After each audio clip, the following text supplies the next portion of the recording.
ဒီနေ့ဗီဒီယိုလေးထဲမှာတော့နောင်အကြောင်းကိုလေ့လာကြမယ်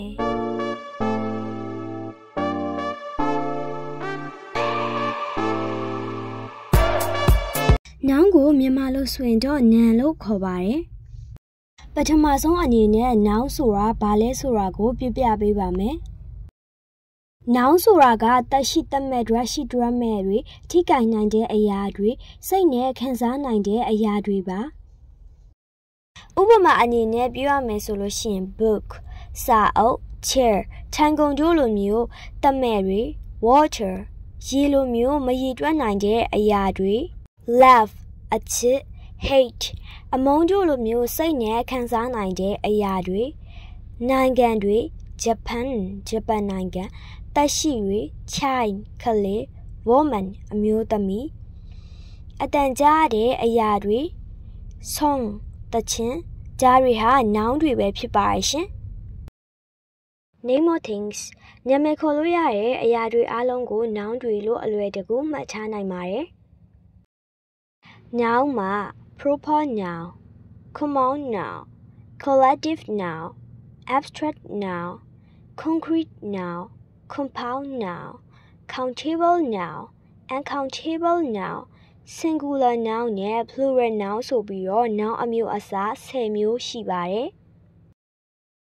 အခုကတော့ proper noun တဦးဆိုင်တဲ့အကြောင်းကိုပြပြပေးသွားမှာဖြစ်ပါတယ်ရှင်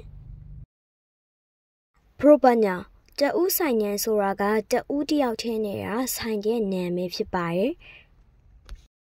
ဥပမာအနေနဲ့ပြောရမယ်ဆိုလို့ရှိရင်ဒါဆိုရင် girl ကောင်မလေးလို့ပြောလိုက်ကြတော့ဒီကောင်မလေးမှမဟုတ်ဘူးတခြားကောင်မလေးလည်းဖြစ်နိုင်တယ်ဒါပေမဲ့သူ့မှာ KD ဆိုတဲ့နာမည်ရှိတယ်ဒီ KD ဆိုတဲ့နာမည်ကိုပြောလိုက်ကြတော့တခြားကောင်မလေးနဲ့မဆိုင်တော့ဘူးဒီကောင်မလေးကိုပဲရည်ညွှန်းတာဖြစ်သွားတယ်ပို့ပြီးတော့ရှင်းအောင်ပြောရမယ်ဆိုရင်မြန်မာနိုင်ငံဒါဆိုလို့ရှိရင်ကမ္ဘာပေါ်မှာမြန်မာဆိုတာကတနိုင်ငံတည်းပဲရှိရမြန်မာလို့ပြောလိုက်တာနဲ့ဒီနိုင်ငံကိုရည်ညွှန်းနေဆိုတာတည်ရအဲ့ဒါကြောင့်မလို့ဒီမြန်မာဆိုတဲ့ဟာက proper noun တဦးဆိုင်ငံဖြစ်ပါတယ်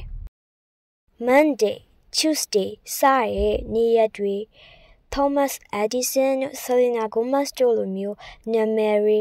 England, Japan စတဲ့နိုင်ငံတွေရဲ့နာမည်တွေ Christmas, Mother's Day, World Teachers Day လိုမျိုးထူးခြားတဲ့နေ့တွေအားလုံးဟာလည်း proper noun တဦးဆိုင်ငံတွေပဲဖြစ်ပါရဲ့ရှင်ဒီနေရာမှာတခုသတိထားရမှာက proper noun တွေရဲ့အစစကားလုံးကို capital letter နဲ့ပဲရေးပါတယ်ဒီမှာဆိုရင် England ဆိုတာကနိုင်ငံနာမည် proper noun ဖြစ်တဲ့အတွက်အစဆုံးစကားလုံးကို capital letter နဲ့ရေးထားပါတယ် Cambridge University ဆိုလည်းဒီလိုပဲပေါ့နော်အစစကားလုံးတွေကို capital letter နဲ့ရေးထားပါတယ်ဒီမှာဆိုလို့ရှိရင်လည်း Monday တို့ Taylor Swift တို့ဒီလိုမျိုး proper noun တွေအကုန်လုံးရဲ့အစစလုံးကို capital letter နဲ့ရေးပါတယ်ဒီနေ့ဗီဒီယိုလေးကတော့ဒီလောက်ပါပဲရှင်အားလုံးလည်းရသွားကြလိုက်မယ်လို့မျှော်လင့်ပါတယ်တကယ်လို့ဒီဗီဒီယိုလေးကအကျိုးရှိရဆိုရင်တော့ English Bestie Diary YouTube channel လေးကို like share and subscribe လုပ်ခဲ့ပေးကြပါအောင်ရှင် Thanks for watching နောက်သင်ခန်းစာမှာပြန်တွေ့ကြမယ်နော် Bye